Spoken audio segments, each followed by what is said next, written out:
안녕하세요. 엄연레이디오 DJ 자아도취입니다. 여러분은 목적 없이 훌쩍 떠나본 적이 있나요? 마지막으로 떠나본 적이 언제였나요? 갑자기 마음이 동해서 훌쩍 떠날 수 있었던 시간들은 엄마라는 이름을 가진 우리들에겐 참 쉽지 않은 일입니다. 어른이 되어갈수록 책임져야 할 일이 많아질수록 훌쩍 떠날 수 있는 자유는 자꾸만 멀어집니다. 오늘 파란 쿠션님의 책 리뷰인 듯 에세이인 듯한 글을 읽어드리겠습니다. 오르한 파묵의 새로운 인생. 내가 20살 되던 해 엄마는 더 이상 주말 부부는 못하겠다고 선언을 했다. 그로부터 1년 후 우리 가족은 서울 생활을 청산하고 연고지로 이사를 갔고 졸지에 나는 자취생이 되었다. 엄마 아빠가 이사간 도시는 참으로 멀었다. 차를 타고 너댓 시간은 가야 했다. 뭔가 힘든 일이 생기거나 하면 일부러 고속버스를 타고 집으로 갔다. 대학 생활은 녹록지 않았고 20년 넘게 가족들과 함께 살다가 졸지에 자취생으로 사는 것은 더욱 쉽지 않았다. 아침에 라면을 먹는 친구들이 처음에는 충격적이었는데 얼마 지나지 않아 자연스럽게 함께 먹게 되었다. 곱게 자란 줄 몰랐는데 나는 참 곱게 자랐는지 자취를 시작한 지 몇 달도 되지 않았는데 난생 처음 겪어보는 복통에 시달렸다. 혼자 병원에 가기도 겁이 나서 아픈 배를 부여잡고 진통제를 먹어가며 엄마가 있는 집으로 향했다. 열몇 시간을 걸려 도착한 집에서 엄마 손을 붙잡고 병원에 가서 난생 처음 내시경을 했더니 병명은 십이지장염증이었다. 혼자서 외롭고 모든 걸 혼자서 처리해야 하는 삶도 어렵기만 했다. 몸이 아픈 것도 참으로 힘들었지만 더 힘든 건 마음의 상처였다.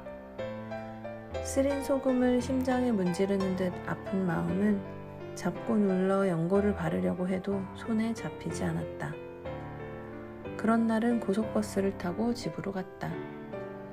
수업은 어찌 했는지 기억도 안 난다. 이상하게도 엉덩이가 베기도록 앉아서 밖을 지나쳐가는 풍경들을 멍 때리며 바라보고 있노라면 마음속 아물 것 같지 않던 생채기도 조금씩 딱지가 덮이는 느낌이었다. 그래서였을까? 주인공의 버스 여행이 이상하지 않았던 것은. 새로운 인생이라는 책을 읽은 주인공 오스만은 책에 압도되어서 책이 말하는 새로운 세계를 찾기 위해 매일 버스에 오른다. 먼저 그 책을 접했던 자나는 새로운 세계를 찾아 떠나는 여행의 끝에는 죽음이 있을 거라고 하지만 오스만은 자신은 두려워하지 않는다면서 여행을 시작한다. 나는 알 수 없는 시간에 아무 버스나 골라잡고 올라탔다. 나는 수많은 버스에 올라탔고 수많은 버스에서 내렸다. 새로운 인생 중. 이렇게 버스는 새로운 인생을 찾아가는 공간이자 동시에 사랑하는 자난과 영원히 함께 머무르고 싶은 공간이다. 젊은 날엔 참으로 아무것도 갈피를 잡을 수가 없었다.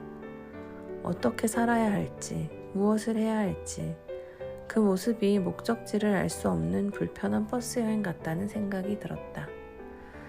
그랬었지. 나도 20대 때는 그랬었다.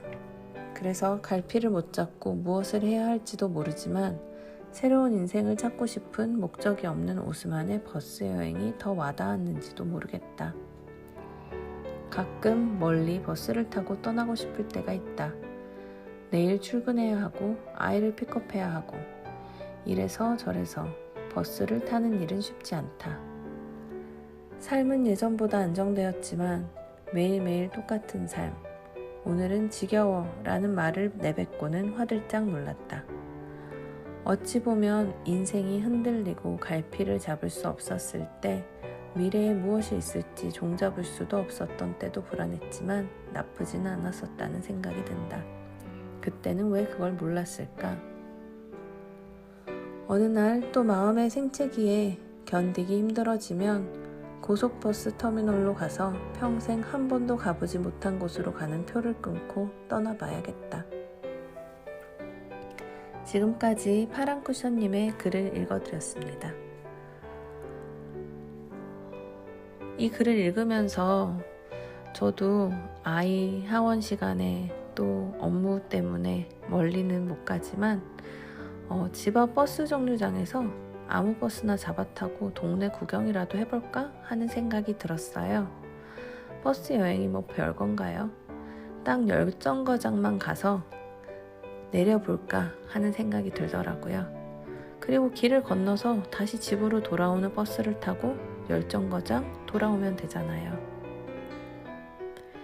핸드폰만 잘 가지고 있으면 어떻게든 집으로 돌아올 수 있을 거예요. 가정의 달이라 많은 행사들로 바쁜 시간들을 보내시겠지만 5월도 행복하게 나 자신도 돌보면서 보내실 수 있는 그런 시간들 되시기를 바랄게요. 오늘도 엄연 라디오를 청취해 주셔서 감사합니다. 지금까지 DJ 자아도치였습니다.